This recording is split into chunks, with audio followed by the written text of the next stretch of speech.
Good evening, everyone. My name is Johnny Messo. On behalf of the World Council of Aramese Syriacs, I have a guest of honor with me here in Hengelo in the Netherlands. His name is Eddie Gaboro Hanna. He's from Sydney, Australia. And Eddie has done a tremendous job lately serving our people in Syria. On behalf of the community in Syria, we have been in touch with them. We can tell you that Eddie is doing a great job in Homs, but also in Qamishli, and he has toured different regions. Eddie, first of all, welcome to Holland. Thank you for taking the time to visit us here. Thank you, Johnny. I appreciate the time you've given me, the opportunity to speak with you about my work, my experience, my aid mission in Syria. Thank you. Can you tell us, when did you return from Syria? I returned approximately 4 days ago. Wow. Today's date is the 3rd of February. Something like that, probably 3rd or so. I just got back there. I spent 5 weeks in Syria. I visited all the parts of Syria where our people are suffering and in some way are in need of some type of aid. I started in Damascus, then Said Naya, then Ma'alula, then I went to Aleppo, I went to the northern Syria, starting in Qamishli, to Malkiya, also known as Derike, went to Hasake, I went to Khabur and visited many of the villages in Khabur. Homs, obviously. Homs was at the end because that was where I had to spend most of my time, and I ended up spending the majority of my time in Syria, in Homs, in the old city of Homs, and certain villages like Sadat, Fayruze, Zaydal, and basically that is where the focus is in Syria for the people that need aid, as in first priority, urgent aid. You have basically summed up everything and issued a documentary called Tears of Genocide. We are going to show it in the Netherlands as well, September hopefully. Yes. And also in other countries. Now, people can learn a lot about all the work you're doing by following you on Facebook, of course. But today we would like to talk specifically about another topic that's also, one can say, topical at the moment. Yes. If people here in the Netherlands want to hear more about Eddie, they can come tomorrow to Oldenzaal, the Mor Shimon Zayted Church. After church, Eddie is going to talk about his work, his mission in Syria. You can hear more about it, you can ask your questions, but specifically about a recent disturbing development, Eddie. Yes. The WCA, the World Council of Aramese Syriacs, has published 2 press releases just this week. The first one was about 3 Aramese young men that were kidnapped by the YPG, let's say the military branch of the PYD, Yes. the Kurdish forces, the YPG, Yes. and also the Asaidish, the security services of this organization. Before that, they also kidnapped more people. They kidnapped in total 7 youth. Some of them were released. Yeah, some were Armenians, Exactly. Christians from different churches, yeah. Yes, exactly. Now, we know that this is not the first time, because last year and the year before, they were also conscripted. Can you tell us, how does this go? What have you seen? What have you heard? What are the people there on the ground telling you? Is this voluntarily? Okay, the exact same day where the operation started in Afrin, where Turkey started attacking the Kurds, YPG in Afrin, it was that same day when I was actually in Qamishli myself, where they started by force kidnapping young Christian men as well as Arabs as well, and I saw with my own eyes on the street. They just stop, fully armed up, they grab them, they take them to process them, to send them off to the front lines in Afrin. And unfortunately, when I was there, it was very sad to see with my own eyes families, parents of these young men asking the church, asking everyone they can in Qamishli, please help us get our children back. Here, they called us here as well, asking for help. They're asking overseas, contacting everyone they can anywhere to please try to help them return their children back. And they would, some of them were, some of the people that they were taking, they'd knock on the doors of the homes and take them. They'd pick them up on the street, sitting down outside in public. They'd take them. They'd walk into the universities and take them while they're at school. I mean, that's what I saw with my own eyes. And till now, there's still Christians. There's from our community, with them, and they're trying to get them back. So our people have been trying to negotiate their release, right? What are these people telling us? Because we they keep lying. Unfortunately, the YPG keeps saying we're going to release them, and it's been over a week and they haven't released them at all. They haven't released them, so unfortunately we're just getting lied to. And unfortunately they do this because they have the power there, they have the backing of the US military, they have the numbers, they outnumber us a lot, not just in military force, but also in numbers in general. Today is because 2 years ago the situation was the other way around. It's the opposite now. Now it's the opposite, unfortunately. That's why they oppress Arabs and Christians and treat them as second-class citizens. That's why, until I saw it with my own eyes, it was actually hard for me to believe. It was so disturbing to know that they still continue to confiscate property of Christians. And so I wanted to see for my own eyes. I said, I need to see this. They said, we'll take you to a home in public. It's for everyone to see in public. They write on the building, on the home, the local authorities have seized/confiscated this property. Can I come back to this issue shortly? I first would like to continue on this kidnapping case. It's like they're forcefully taking people from the streets, as you said? Against their own will. They're taken by force against their own will. And like we as the WCA, for example, we have been in touch with the Americans and with others as well. For 10 days, we have been in contact with them, and also the people on the ground have been trying to convince the YPG people to release them. The YPG people tell them, go to the Asayish, the security forces. The security forces send them back to the YPG and tell them, like, no, they're with them. So people have become like desperate. And after 10 days, after we have been waiting, we thought like lives are at stake here. We can no longer wait. So this is why we wanted to issue a press release so that the media maybe and hopefully will pick up the story, cover it, and put the people there under pressure. So until today, I think it's about 12, 13 days now that Saliba, one of the young men, is held by them. He's been held the longest. Yeah, he's the longest. Now the other day there were Isha and Elias, Hanna. They're still in their hands. Now, what is your message on behalf of the people there to the West, to the Europeans, to the Americans, for example, who are also in the region there in the particular On behalf of our people there, and sadly for obvious reasons it is difficult for the people to speak over there, but I will speak based on what I've witnessed, based on my testimonies of what I've experienced with my own eyes there. The people plea to the outside world to raise the truth, the awareness of the oppression by the Kurds against the Christian community, against other minorities as well, to stop kidnapping our children, to stop confiscating our homes, to stop forcing upon us ways of life that are against our tradition, ways that they believe we have to live according to their rule, and to also, not only the homes have been confiscated, but villages, 4 villages in particular that I personally wanted to visit because I wanted to record footage of damaged churches that were ruined by ISIS, and we weren't allowed to enter these villages because they're now completely occupied by Kurds. Can you give the names of these villages? These villages are in Khabur. I visited a lot of villages in Khabur, but Tel Goran, Tel Abudina, Rasafe, and there's also one more village. These 4 villages are completely occupied by the Kurds. Rasafe is occupied by MSF. They won't allow anyone to enter, and MSF has, as we speak today, members that are ex-ISIS fighters. So, okay, this is a very serious issue. Yeah. Can I first tell the viewers, like, we're talking about MFS, this is like the Syriac Military Council, right?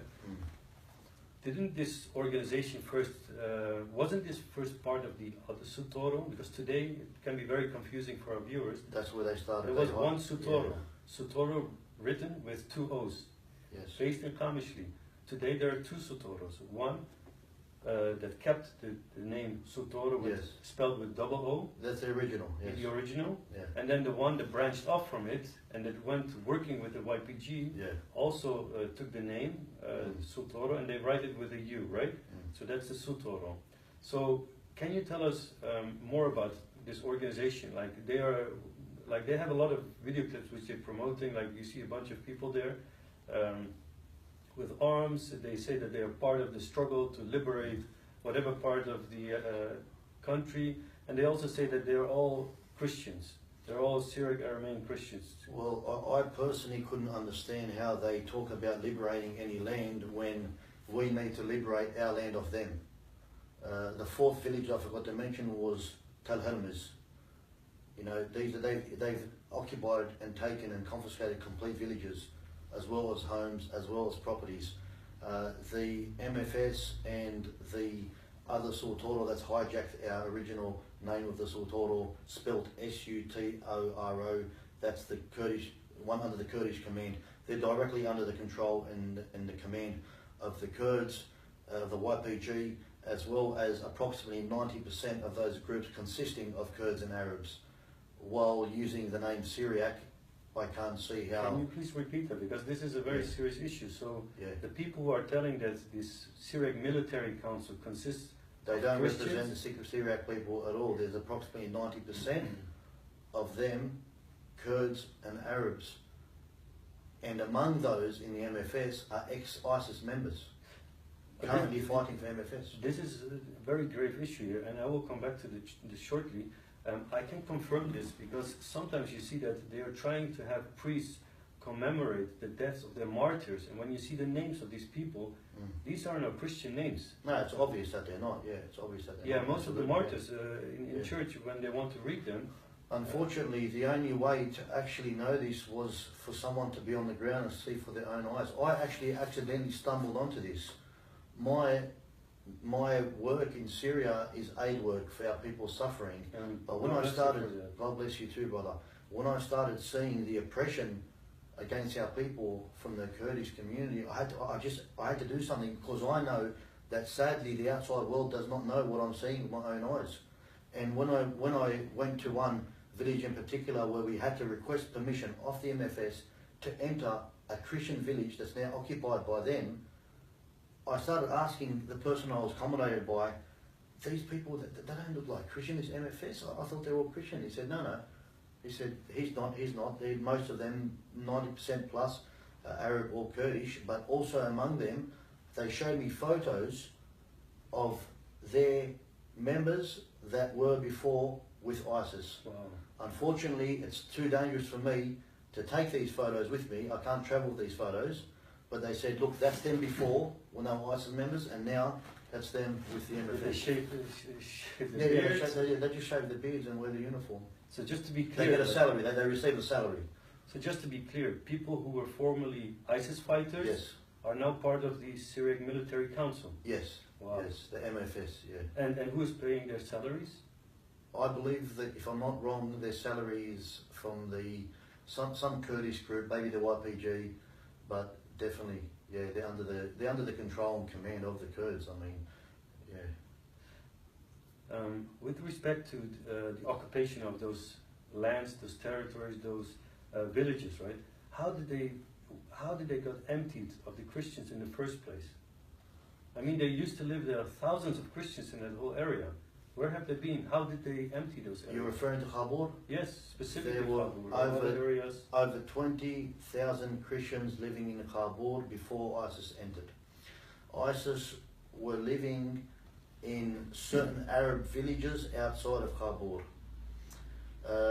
One of the Kurdish groups, the YPG, along with, I believe, the MFS, then together they attacked the villages, the Arab villages that had ISIS sitting there.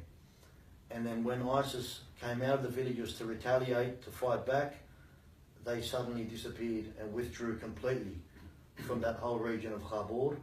And there was no Kurdish military presence at all in that part of Khabur, which is the big part of Khabur. We're talking about approximately 33 villages. And that's when ISIS came and just they ruined 14 churches. Yeah. They kidnapped 200 to 300 people. They kidnapped, held for ransom, and some are still with them. They took a few young girls. Majority of them were given back after they held them for ransom. They received the money. But so if I can interrupt you, So it is correct if we hear from the people on the ground who have been telling us, because if I'm correct, this happened in February 2015. Yes. When this happened, our people at the time, they told us, they said like, look, this is a provocation by the YPG and the Syriac Military Council, provoke ISIS, they come into the villages, they kidnap, they destroy, they ravage the whole area, and then we can chase them away, and then we can take over, and since then they are occupying these territories. Is that correct, that reading, that understanding? That's completely correct, because I also have a lot of footage where I have interviews with members of certain villages in Khabur that told me straight after ISIS came in, it was the Kurds that came and ransacked all the homes. They ransacked and robbed so many homes, even the churches. I think this is the same story we heard from our people in the Nineveh plains in Iraq. Exactly the same pattern, the same stories, provoking them, then abandoning the security forces leave, they attack those poor defenseless villages. They're occupying 4 villages right now. They're occupying Tel Goran, they're occupying Abu Tina, MFS are occupying Rasafe, and they're occupying Tel Aramese. Like, coming back to this, for example, the PYD/YPG/the Asayish, working with the Syriac Military Council, having a small faction of our people, working with them. We see them coming to parliaments here, to the media, presenting to them a narrative about how beautiful it is to work under an autonomous region called Rojava, the western part of Kurdistan. They say there is a lot of pluralism, religious freedom, it's democratic there. Can you recognize that picture that they're painting? No, they've even changed the names of the areas, of the districts, of the towns, of the streets, from original Christian or Syriac names to Kurdish names. Like, that's how far they've gone, to that extent. Yeah, they're forcing the children to learn Kurdish at schools. We have reported about that as the WCA before. We have seen letters which they give it to the churches. They put them on schools, on doors of certain buildings, and they force people to change their books from Arabic or Aramaic into Kurdish. And they force them to teach the Kurdish language. They put the flag there, Kurdish flag, sometimes the PKK flag, and some other things that you see in the region. These are all forms of oppression. This is how the people tell us. Like, we don't feel like really respected by these people. They feel intimidated. They are threatened. They are threatened. Have you heard more of these kind of? I've heard a lot. It's a very difficult position for them to be able to speak out and open about this because of where they're living. Where I can talk about this because I don't live among them, and I want to talk about this because it's only fair that people deserve to know the truth. And I only talk based on what I've witnessed, what I've seen with my own eyes. I can only say what I've seen. What I haven't seen, I can't talk about. True. Like, for example, last year, there was a story, 2 stories actually. The Syriac Orthodox bishop in the region, based in Hasake, close to Qamishli, close to the border with Turkey, and the Syriac Catholic bishop. Both of them, in a short period of time, were harassed, were threatened by these YPG forces. If you don't work with us, there will be repercussions. So they shot, they fired at the homes of these 2 bishops separately. These were incidents. Only one of them has been picked up by the Catholic news agency Zenith. It has reported about the Syriac Catholic bishop, but the Syriac Orthodox bishop who was threatened and harassed, the media does not report these things. Sometimes you see a small report, but they don't. The people are fearful, as you said. People don't. They don't dare to come out with these experiences. I personally don't blame them because that's where they live.